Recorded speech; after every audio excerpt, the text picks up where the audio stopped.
Thank you all for being here today. I'm joined by Pat Allen, Director of the Oregon Health Authority, and Dr. Melissa Sutton. She's the OHA Senior Health Advisor and Public Health Physician. The weather's changing, and it certainly feels like fall is here. I absolutely can't believe it's already October. I think we can all agree that the past few months have been unusual, difficult, and a bit of a blur between the wildfires and navigating the challenges of the coronavirus. Distance learning for our kids, working from home, wearing a mask, and missing those in-person get-togethers with family and friends. Because of COVID, this year, we have learned to live with separation, grief, and ever-present uncertainty. I know it hasn't been easy. As we head into the new season, it's important that we update you on where we are with COVID in Oregon, what our next steps are, and the critical measures we must all continue to take to protect ourselves and our families. Let's start with where we are currently in the pandemic. Just over 6 months ago, I issued our Stay Home, Save Lives order to stop the rapid spread of the disease. Since then, we have reopened parts of our economy. We've learned a new way of living that involves masks, physical distancing, and the ever-popular Zoom room conferencing.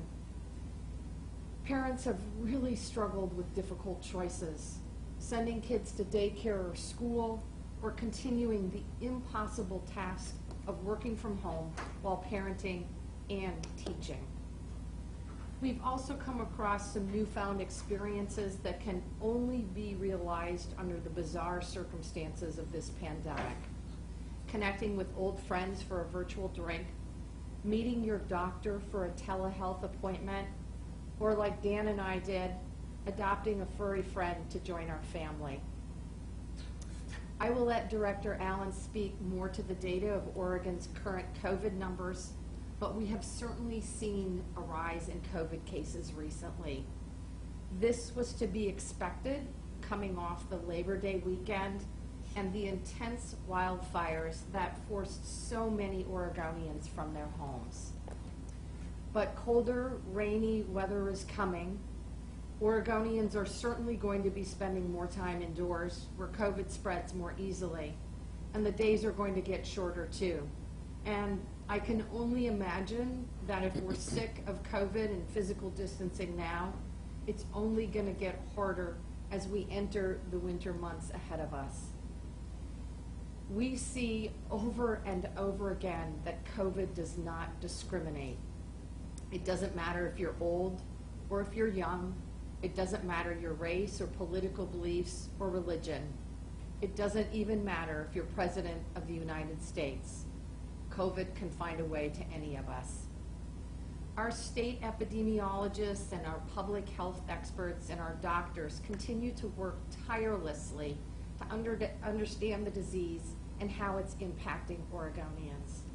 They continue to explore new ways to fight the virus and to find out how we can continue to protect each other. This will include maximizing our testing capacity through new resources Oregon will be receiving from the federal government. More than 100 million tests will be divided out to the states through the end of the year.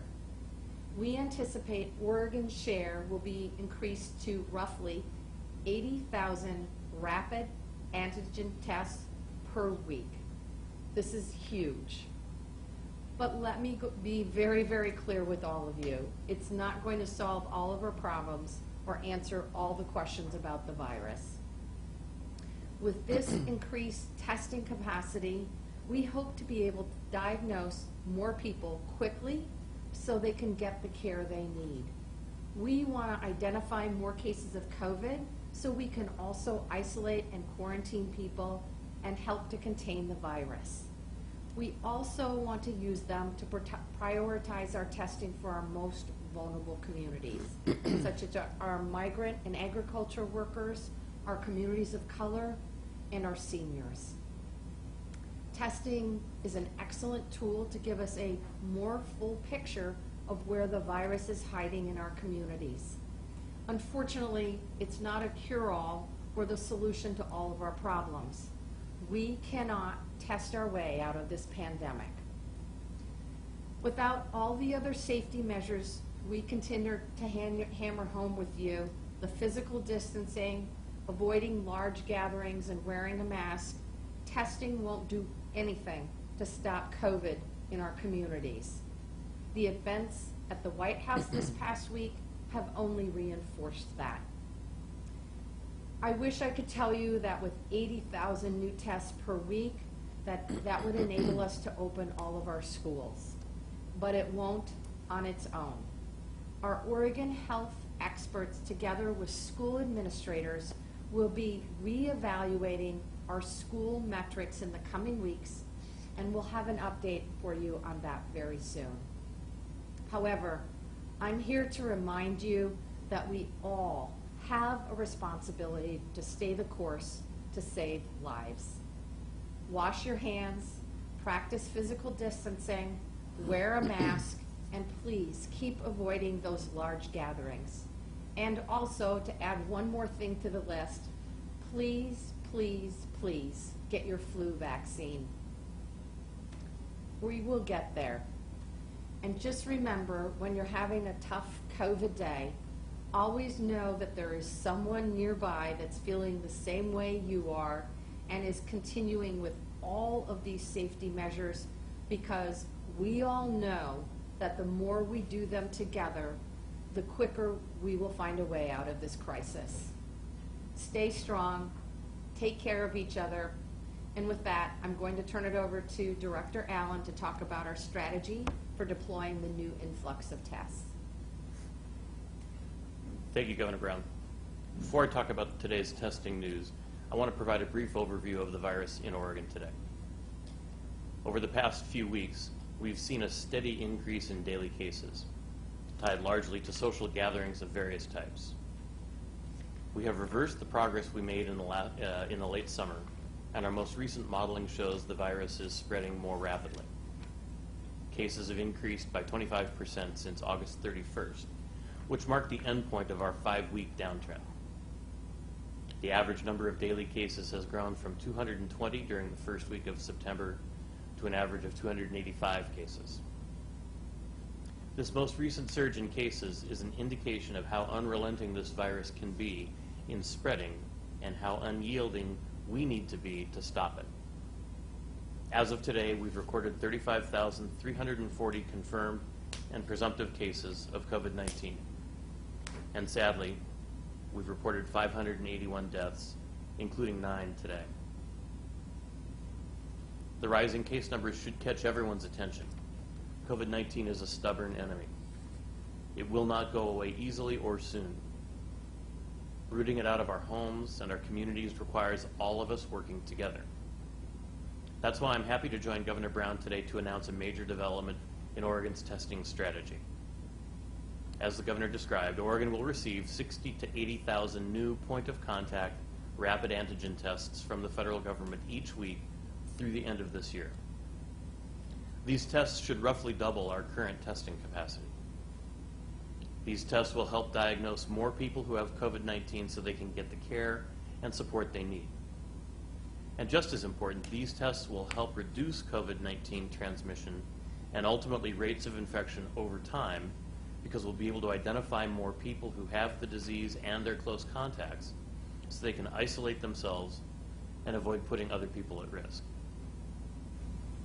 This added capacity also allows us to expand our testing guidelines.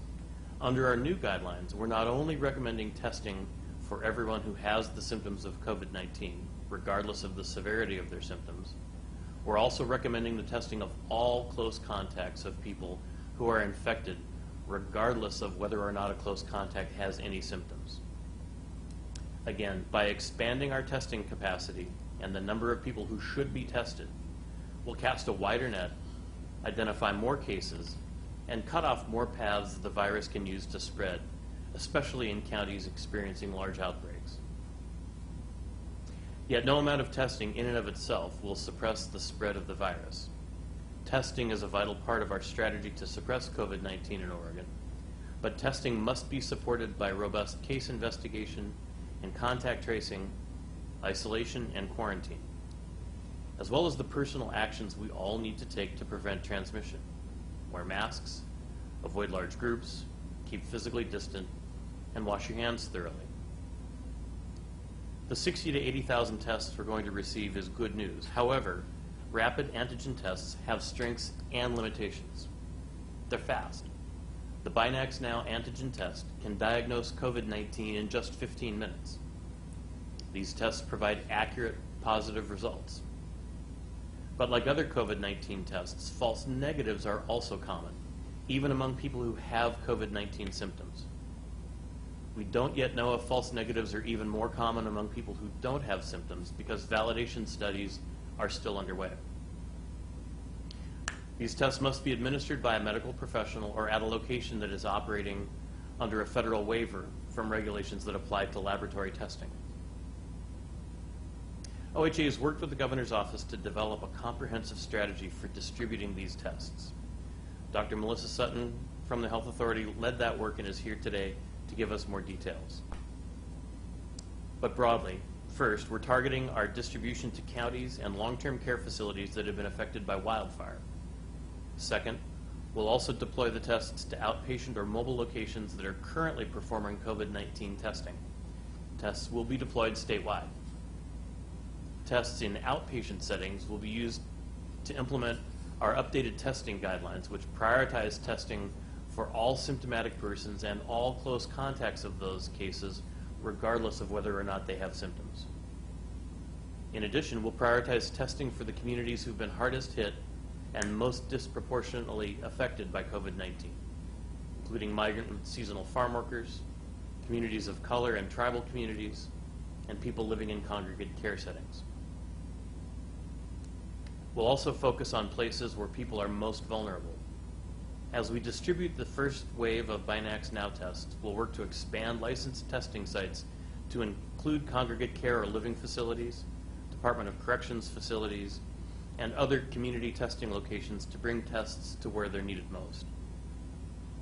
We will deploy these tests to increase testing for students at staff and staff at schools. We'll coordinate with school-based health centers and other healthcare partners to deploy these tests in K-12 schools and Oregon's colleges and universities to support testing of symptomatic students and staff, close contacts of cases, and facilitate rapid outbreak investigations. Finally, we'll maintain a strategic reserve of tests to address outbreaks and maintain testing beyond December in the event the federal government is not able to continue sending rapid antigen tests to us. I want to be clear. This additional testing, while critical to controlling COVID-19, does not replace our metrics for opening schools. In order to reopen schools safely and sustainably, we must reduce the amount of COVID in our communities. While we're moving fast to put these tests in the hands of healthcare providers, I want to emphasize that it's important to understand the limitations of COVID-19 testing. No COVID test is 100% accurate, and false negatives are common. A negative test result does not rule out the possibility of COVID-19 infection. A negative test is not a free pass. A negative test doesn't mean you can go visit an elderly family member without risk. A negative test doesn't mean you can stop wearing your face mask. We don't want anyone to stop taking precautions against getting or spreading COVID-19 as a result of a negative test. Now I'd like to introduce Dr. Melissa Sutton, who's one of our senior health advisors, to talk more about what patients need to know when they get a COVID-19 test. Dr. Sutton? Thank you, Director Allen.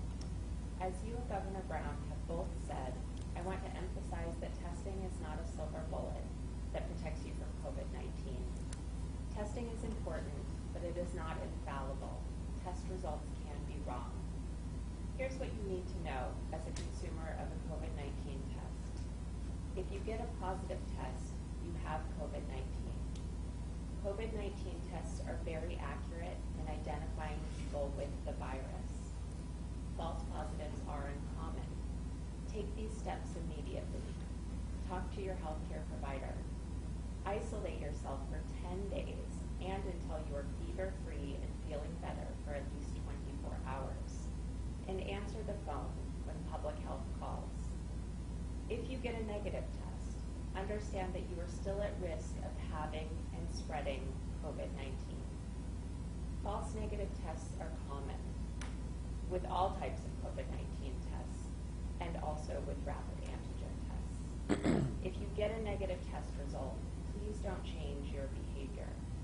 You should still wear a mask, physically distance, wash your hands, avoid gatherings, and be cautious when visiting vulnerable friends and family members.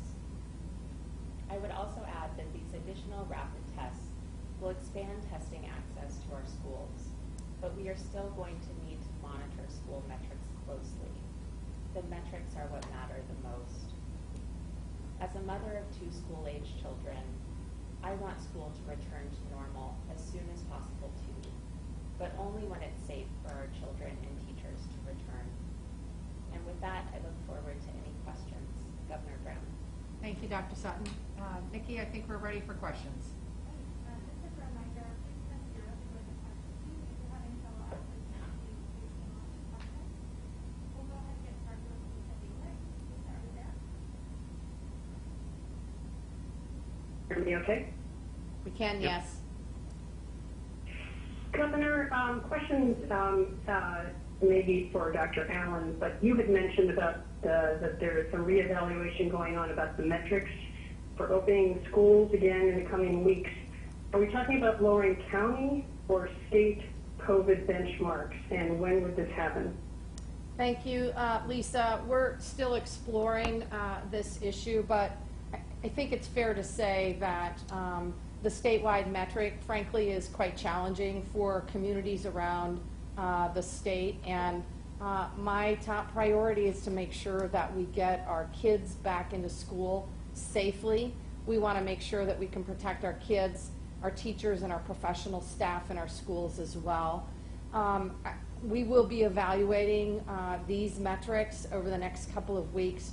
I think it's a good opportunity for us to continue our conversations with superintendents across the state, with teachers as well, and with parents as well. As you well know, metro area Portland looks very different than, frankly, Bend, and that looks very different than Ontario. So we have a great variety of both geographic, density, and cultural differences across the state. We want to work to keep people safe, our students, our teachers, and our professional staff, and get our kids back into school as quickly as possible. Director Allen, I just want to clarify for the record, you are not a doctor, correct? Nor do I play one on TV. Okay. Thank you. I think the only thing I would add to that is the Governor alluded to the statewide metric. That's the requirement that regardless of local metrics, state testing positivity, the percentage of tests positive at a given time, need to be below 5% for a 3-week period. And I think we've got enough experience now to be able to look at the utility of that metric as an indicator of a broad level of coronavirus in the community generally, and ask whether that statewide metric is indicative enough of disease that it should override local metrics around numbers of cases and local positivity. We'll be looking at all the metrics, but I think that's an example of the kind of thing we'll be evaluating. Next question is Lachey Westlake. Lachey? Hi, so I have a question about how these tests would be used in schools, and can you give us an idea of how this will help in an outbreak? Sure. I'm going to turn that question over to Dr. Sutton. Hi, Lachey. So we will be sending these tests out to both healthcare providers serving our K-12 communities, as well as school-based health centers and student health centers on university and college campuses statewide. In terms of how they will be used to support outbreaks, they can be used to test in an outbreak setting, and they're actually quite good for providing very fast results specifically for that setting. Lachey, I would just add, that while the testing component is really important as a piece of the puzzle, we absolutely cannot test our way out of this pandemic. And the increased testing capacity is certainly not a hall pass to flaunt safety protocol. Great, thank you, Lachey. Next we'll go to Gary Warner. Gary, are you there? Yeah, hi, Governor. Yeah, I'm here. Can you hear me? Yes, we can hear you. Yeah, okay, go ahead. Here at the University of Oregon, we've been seeing an increase in cases. In Lane County, they've been seeing an increase in cases. What are you doing to help get a lid on that area with the students coming in? And how does that affect your thinking about the green light for Pac-12 football, which is supposed to come to Eugene on November 7th? I'm going to turn those questions over to Director Pat Allen. Thank you, Governor. I think what's going on in Lane County right now, I've had a conversation with the health officer, and it's actually a really good illustration of how these tests can be useful. There's not any one particular thing going on in Lane County right now that's driving the increase in cases that they've seen. There are cases from students coming back to school for arrival testing. There are cases from students being on campus and interacting. There are long-term care cases. There are workplace outbreaks. It's a little bit of everything. And these tests really are good at being able to deploy in the face of outbreaks. And if you think of each of those examples I used, each of those positive cases has a network of people around him or her who potentially have coronavirus. And so being able to more broadly test those contacts, identify cases very, very quickly, not waiting 2, 3, 4 days or more for a molecular test, really will help us get ahead of those cases, and whether in Lane County or anywhere else will help address that. I guess I don't want to say a lot about Pac-12 football other than to say talking about football in the context of not having an audience is a really different animal than talking about bringing together large crowds of fans and those things, those kinds of things. I think last week it was, I may have said what worries me most about any sporting events are less the event and more fans gathering together in ways that aren't safe. Big groups of people, whether they're tailgating or whether they're at a stadium, are a challenge. And so, again, we all need to be really vigilant about not gathering in large groups indoors, wearing masks, washing hands, and staying socially distant.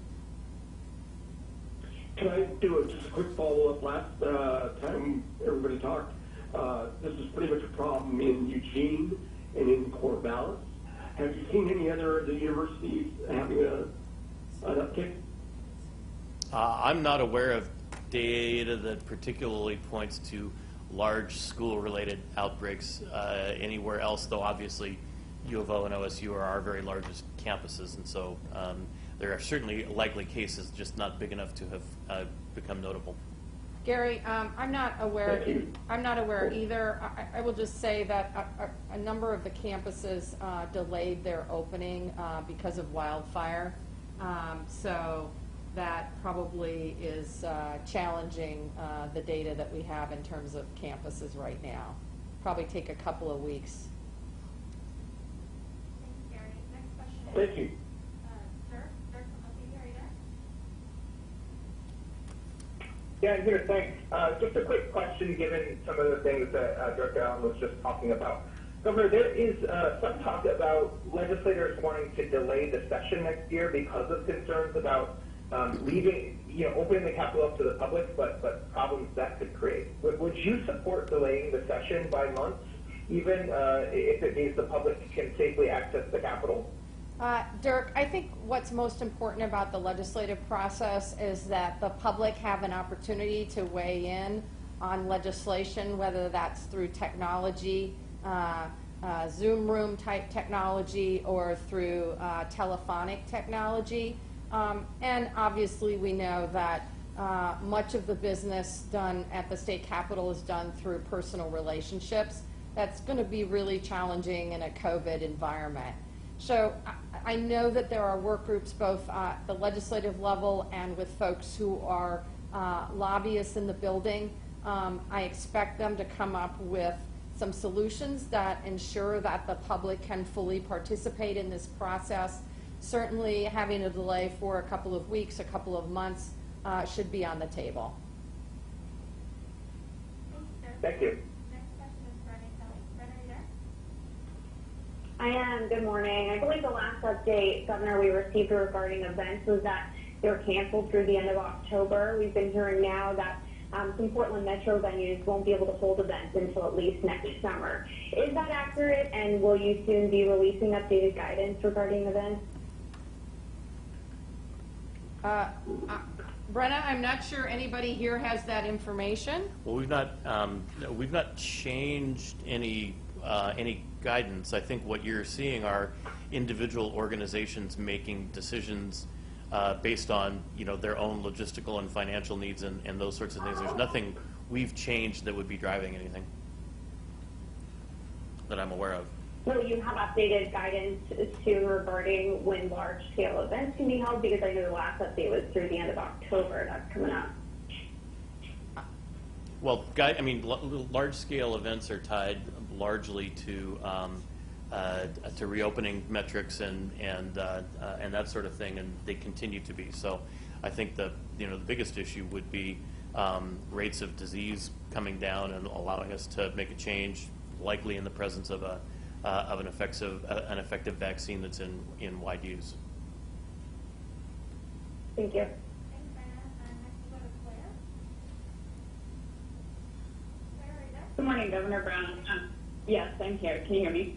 Yes, we can hear you. Hi. I had a question about kind of looking ahead into the fall and winter. Do you foresee needing to take stronger measures to slow the spread, specifically closing restaurants and bars, reducing the gathering size limit? Look, my top goal as governor is to protect the health and safety of Oregonians, and Oregonians, frankly, have done a really extraordinary job complying with safety protocol, from physical distancing from loved ones and family members and friends to wearing masks that, frankly, have all become part of our wardrobes. My goal will continue to keep people safe. We're going to continue to make decisions based on science and data. And frankly, all options continue to be on the table in order to achieve those goals. Governor, can I add to that? Sure, sure.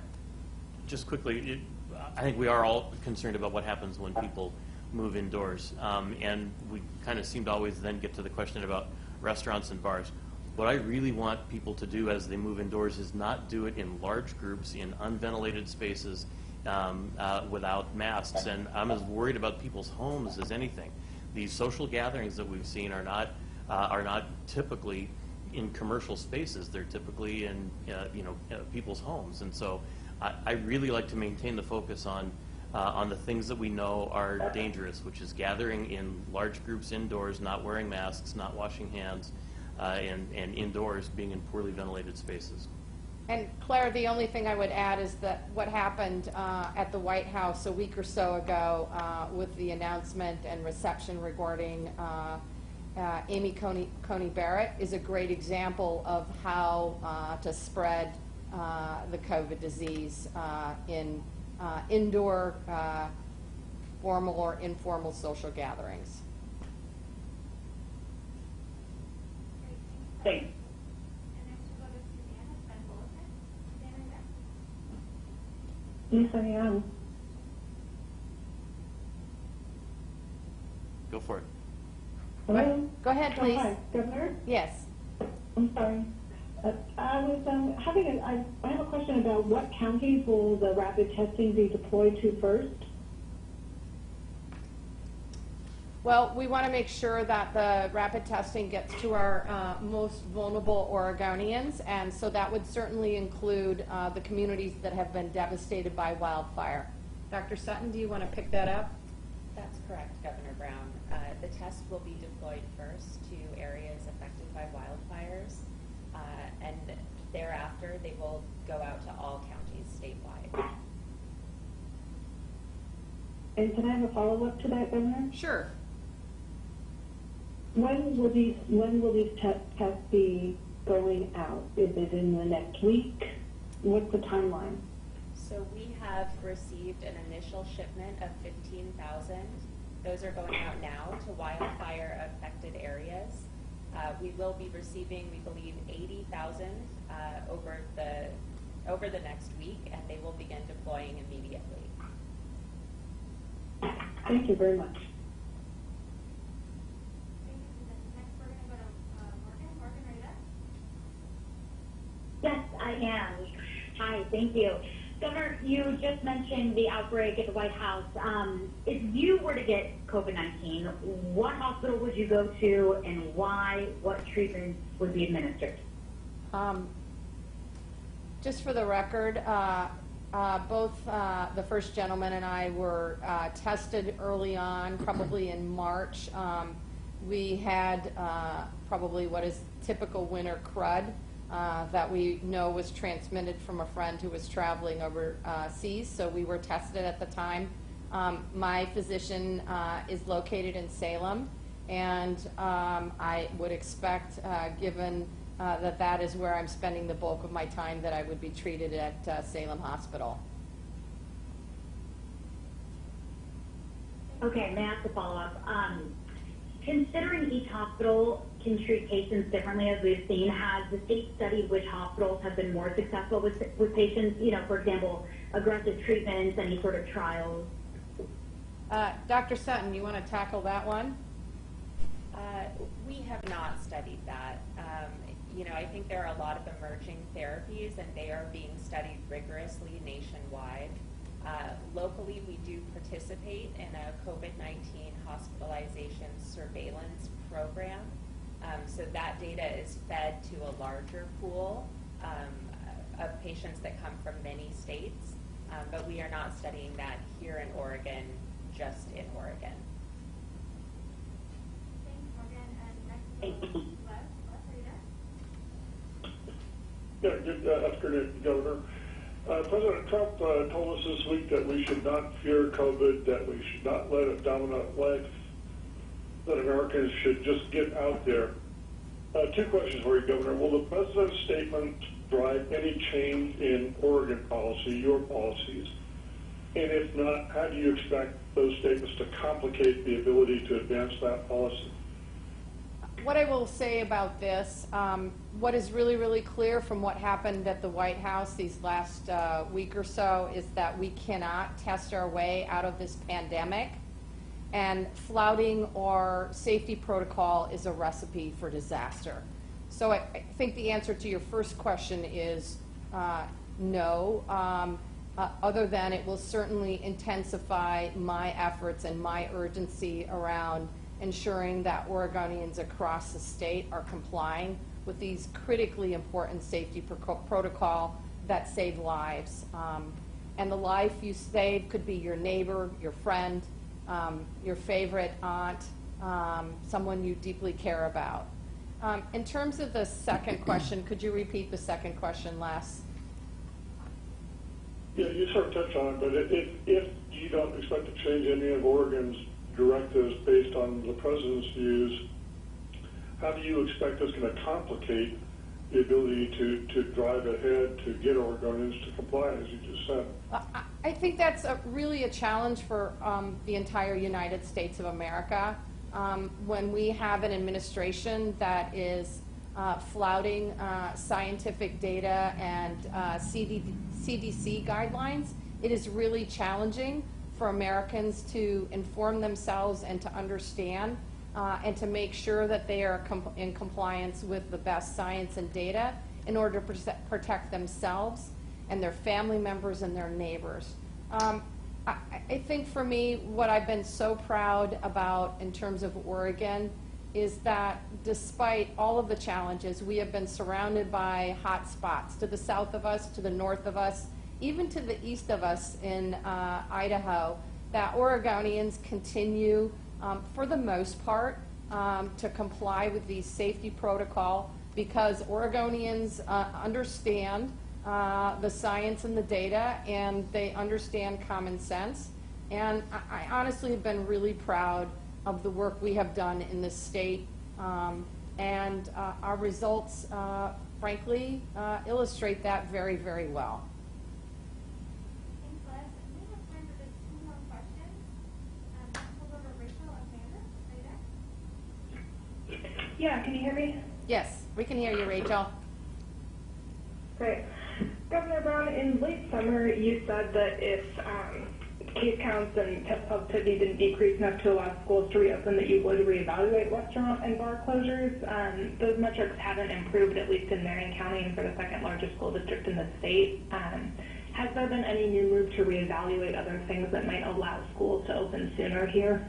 I think the issue for us is we are really taking a look at the science and data and our metrics regarding schools. As I said, I want to make sure that we keep our kids, our teachers, and our professional staff safe. We now have other states that have tried different metrics and maybe seeing different results. So we're going to look at best practices from states, frankly, in the region and around the entire country. I know that folks continue to question the decision not to close bars and restaurants, but what we are trying to do here is make decisions based on science and data. And the information that we have is that it is the informal social gatherings, like the one we saw in the White House a week or so ago with Judge Amy Coney Barrett. It is getting together for a friend's 60th birthday party. It is celebrating a quinceañera.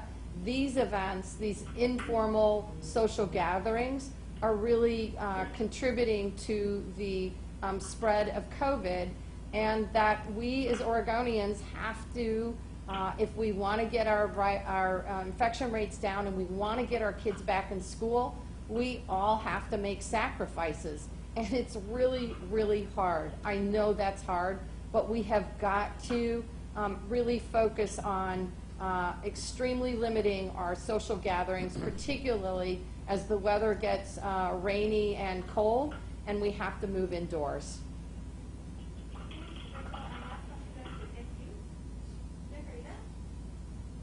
Yes, I'm here. I would like to follow up on Dirk's question. Governor, have you had any talks with legislative leadership or others about potentially delaying part of the 2021 legislative session, which could involve needing to pass a state law, which presumably, if that were to happen, would be done at a special session? Have you, as part of that, have you thought of bringing that up for the special session you said you expect to have after the election? Dick, the answer to your question is, have I had that specific conversation with the Senate President and the Speaker? No, I have not. I've certainly had that conversation more informally with legislators and others that are engaged in the advocacy process at our state capitol. Here's what I would say. I believe that Peter Courtney is the longest serving Senate President in Oregon history, and the Speaker, Tina Kotek, also has a very strong record of strong leadership as well. I'm confident that they, in working with legislators on both sides of the aisle, will make good decisions, that they will work to protect their members, a number of whom are medically vulnerable, that they are very committed, as I am, to making sure that the public has an opportunity to weigh in on the legislative process. And I'm sure over the next few weeks that we will continue to have these types of conversations about how we can protect the public and ensure that the public has an opportunity to fully participate in the legislative session. As you know, it's a long legislative session. We have to balance the budget, and I'm confident that we'll reach a decision that can address these concerns. Thank you. Great. That's it. Thanks, Thanks, everybody.